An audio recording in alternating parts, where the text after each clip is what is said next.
Hi Payal, welcome on Cini Speaks. How are you? I am good. आप बताइए कैसे हैं। बिल्कुल ठीक हूँ। कुछ थकावट सी महसूस हो रही है। आपकी तबीयत थोड़ी सी ठीक नहीं है लग रहा है। नहीं, तबीयत ठीक है। एक्चुअली क्या है ना कि चार बच्चे हैं, फिर सुबह उठ के चीकू को स्कूल भेजना, फिर बाकी तीन बच्चों को देखना, फिर पूरी टीम को संभालना, फिर ब्लॉगिंग चैनल संभालना। तो थोड़ा गला खराब हो गया है, बैठ ओके। गया है। ओके, बट एक एकदम कॉमन क्वेश्चन से शुरू करूंगी कि कैसा रहा बिग बॉस के घर का एक्सपीरियंस? बिग बॉस के घर का एक्सपीरियंस बहुत अच्छा था। गुड। अभी अभी आप रेगुलर आई एम श्योर देख ही रहे होगे, तो लाइव देखने का मौका मिलता है या फिर जो पर्टिकुलर टाइम पे शो आता है वो देखते हो आप? एक्चुअली मेरे घर में 24 आवर्स लाइव चलता है, क्योंकि ओके। घूमते फिरते हम लोग देखते रहते हैं कि बिग बॉस हाउस में क्या चल रहा है। बाकी ओके। एपिसोड्स तो हम देख ही रहे हैं। तो अभी क्या कुछ देखने को मिल रहा है? आपके जाने के बाद कुछ चेंजेस लग रहे हैं घर के अंदर? आप घर के अंदर चेंजेस है, मतलब शिवानी का थोड़ा चेंज हो गया है। पहले हम्म। मेरे टाइम पे जैसी थी वैसे नहीं है, शायद उसको समझ में आ गया है कि जो भी चीजें हैं वो सही तरीके से नहीं हो रही है, तो अभी जो उसका नेचर है मुझे थोड़ा चेंज दिखा है। हम्म। साथ में जैसे अरमान जी ने कल उनका एक टास्क था जिसमें बाहर वाला पकड़ना था। हम्म। उनका गैस बहुत अच्छा था। बाकी सबका बॉन्ड जो है पहले से ज्यादा अच्छा होता जा रहा है, तो ये चेंज मुझे दिख रहा है वहाँ। हुँ। बट आपने देखा होगा, ऑफ कोर्स आप फ़ॉलो कर रहे हैं, तो घर वाले काफ़ी आपको, कृतिका को और अरमान को लेके बहुत सारी बातें करते हैं। अभी लव और विशाल और म मोनिशा वो बातें कर रहे थे कि आप लोग कैसे घर में उठते-बैठते हो, कैसे रहते हो? उस वो टॉपिक आपको कैसा लगा? आपको सुनने में कैसा लगता है जब लोग बेफिज़ूल की बातें करते हैं, वो भी रियलिटी शो के ऊपर? एक्चुअली मैंने ये सुना नहीं है, बट बाकी आप बता रहे हो तो जरूर ऐसा होगा। तो जिन लोगों को ये क्रियोसिटी है कि ये लोग कैसे रहते हैं, क्या करते हैं, कैसे नहीं करते हैं, तो वो लोग हमारा डेली ब्लॉगिंग देख सकते हो, क्योंकि डेली ब्लॉगिंग में हमारी सारी एक्टिविटीज होती है कि हम घर में कैसे रहते हैं, हमारे बच्चे कैसे रहते हैं, हम लोग हुँ। क्या करते हैं, वो सब उसमें आ जाता है। Yeah and they put very wrong statement कि आप लोग सोते कैसे हो? That was very wrong and very cheap statement जो हमने सुना। तो मुझे लगा शायद आपने देखा होगा, तो डेफिनिटली आप उस पे रिएक्ट करोगे। तो ये सुन के आपको कैसा लगा कि इस तरीके की बातें लोग कर रहे हैं घर में? देखो, ये उनकी अपनी मेंटालिटी है, उनकी सोच है। हुँ। बाकी उनको इस मैटर में तो कुछ बोलना ही नहीं चाहिए। हाँ। और ना ही मैं इस मैटर में कुछ बोलूंगी, क्योंकि ये एक इंसान की प्राइवेट लाइफ होती पर्सनल है। लाइफ। और private life, personal life, social media पे उसके बारे में बात करना सही नहीं है। एग्ज़ैक्टली। और पायल, हमने देखा है आप बहुत अच्छे से आउटस्पोकन हो, आप चीज़ों को तुरंत क्लियर करते हो। आपने शिवानी की उस वीडियो को लेके आपने क्लियर किया, एक व्लॉग बनाया, जहाँ आपने शिवानी का वीडियो शेयर किया। आपने राखी सावंत को भी मुँह तोड़ जवाब दिया। तो क्या कहना चाहोगे पायल, ये सब जो इस तरह की बातें करे, राखी ने काफ़ी वीडियोज़ बनाए आप लोगों के ऊपर, क्या बोलना चाहोगे उस पे?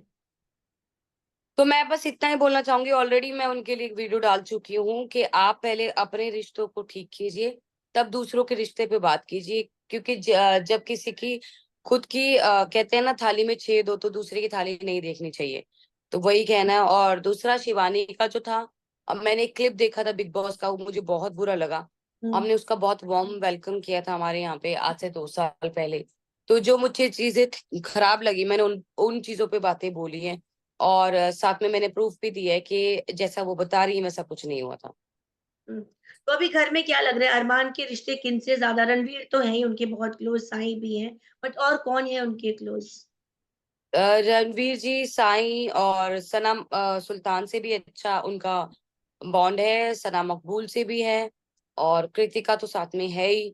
चंद्रिका भी ठीक है, रिस्पेक्ट करती है। और अभी शिवानी भी जो है, मैं देख रही हूँ, वो अब थोड़ा अच्छे से गेम को खेल भी रही है, समझ भी रही है कि सबकी रिस्पेक्ट भी करनी चाहिए।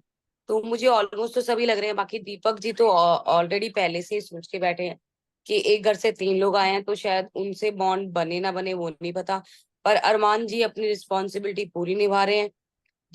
जब मैं वहां थी और जब से भैया, नीरज भैया गए थे, उनको बाथरूम ले जाना, उनको बाहर लेके आना, उसमें सब सपोर्ट कर रहे हैं। जहाँ पे एक बार मुझे गुस्सा आ गया था, मैंने बोला था कि आप नहीं करोगे, क्योंकि दीपक जी बहुत ज्यादा रूड हो गए थे एक दिन। तब भी उन्होंने बोला कि वो उनका काम है, मुझे जो ठीक लगेगा और जो सही है मैं वही करूंगा, चाहे उनको कुछ भी बोलना है बोलने दो। हुँ।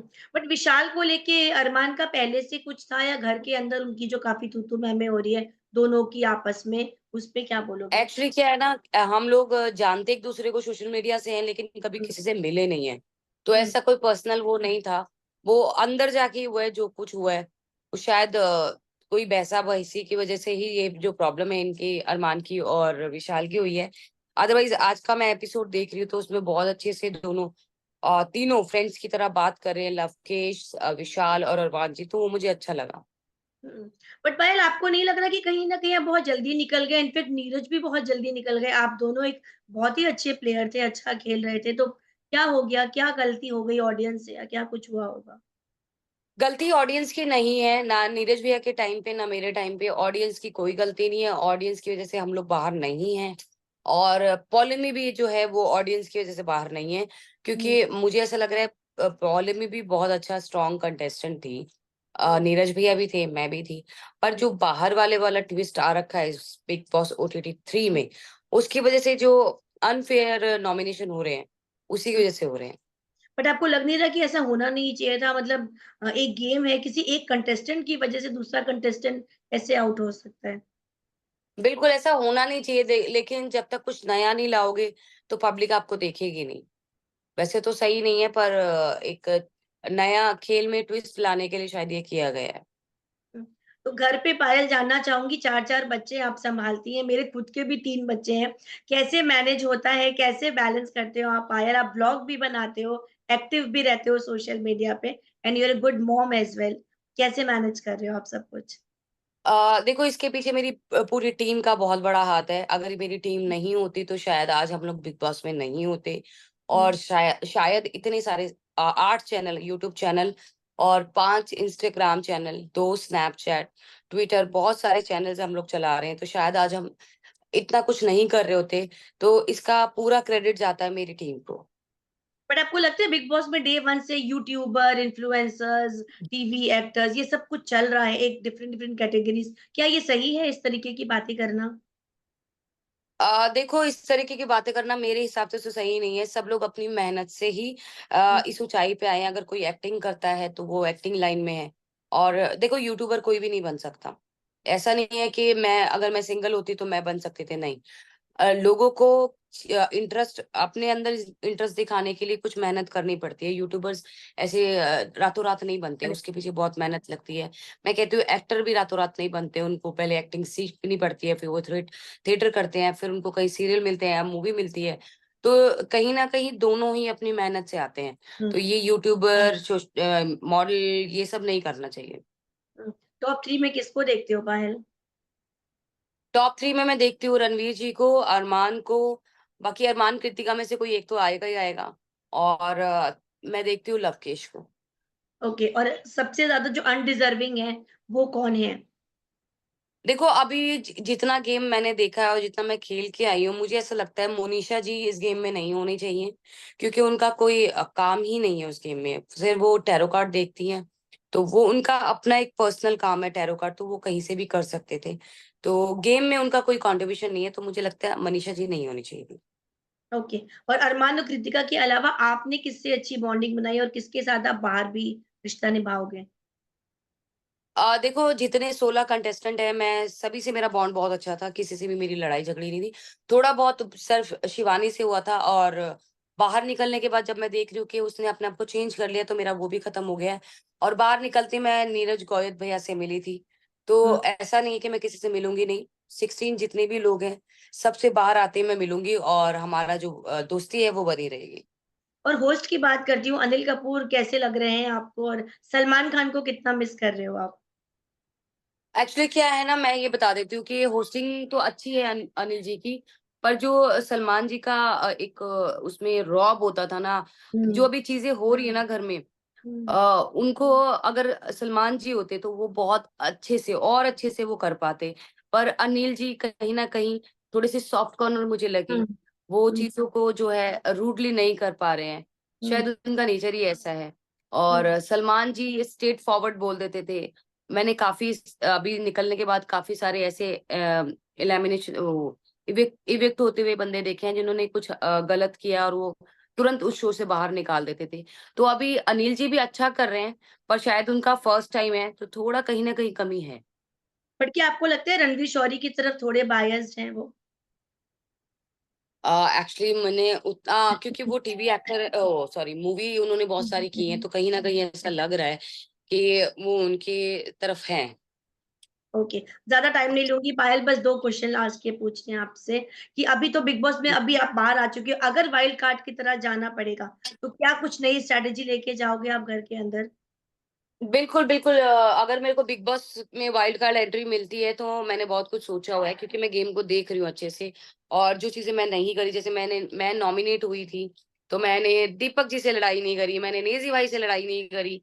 पर बिग बॉस में जो है ना, यही चीज़ चलती है कि अगर आपको कोई टच भी कर रहा है, तो फिर उसको आपको अच्छे से सबक सिखाना है। मैंने वो चीज़ नहीं करी है।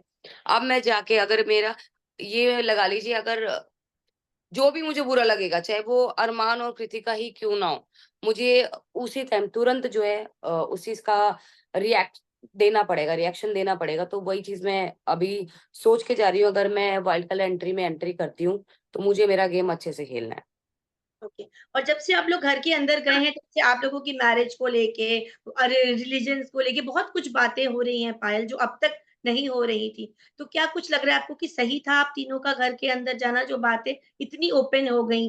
कैसे मिले, क्या हुआ, वो सब कुछ अब एकदम पब्लिक बन चुका है। तो कुछ बोलना देखो चाहोगे आप? मैम, ऐसा है कि हमारा रिलेशन जो है ऑलरेडी सोशल मीडिया में पहले भी चर्चित हो चुका है, हुँ, बिग बॉस में आने से पहले। हुँ, पर देखो, आज नहीं तो कल हमें सोशल मीडिया में, हमारी तो जितनी भी यूट्यूब फैमिली है, 40 मिलियन यूट्यूब फैमिली है, उन सबको पता है हमारे रिलेशन के बारे में। पर मैं सभी को यही बताना चाहती थी कि हम लोग इस रिश्ते में बंधे हुए हैं, एक मजबूरी थी हमारी कि हमें बंधना पड़ा। पर हम पॉलीगैमी को कभी भी सपोर्ट नहीं करते, चाहे वो मैं हूँ, चाहे कृतिका हो, चाहे अरमान हो। पूरे हिंदुस्तान के भाइयों से हाथ जोड़ के विनती है कि जो गलती हमसे हुई, अरमान जी से हुई, वो कोई ना करे। ओके। चलते-चलते वोट अपील कर दीजिए कृतिका और अरमान के लिए। तो गाइस, जितने लोग भी मुझे देख रहे हैं, अभी अरमान जी नॉमिनेटेड हैं, तो प्लीज जो भी अरमान जी को पसंद करता है, जो हमारी फैमिली को पसंद करता है, जल्दी जाइए, भर भर के वोट कीजिए। और वोटिंग लाइन अभी खुली हुई है, तो जाइए। Thank you so much. And thank you Payal for your time, thank you so much and wish you all the best. कोई ना कोई ट्रॉफी लेके आ जाए आपके घर। थैंक यू ओके, जी, thank bye, take care Payal. You, bye bye. Bye.